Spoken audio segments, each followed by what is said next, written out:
tayong mahuli dito. Ha? Huhulihin ko sila.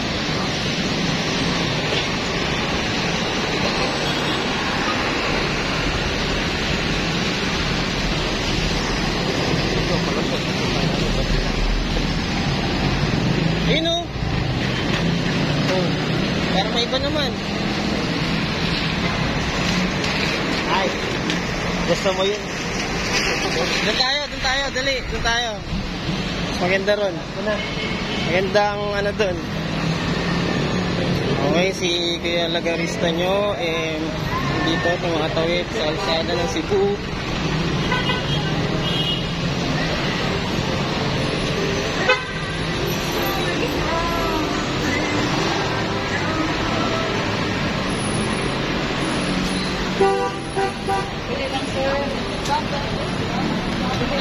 Dito na lang tayo magsiksikan.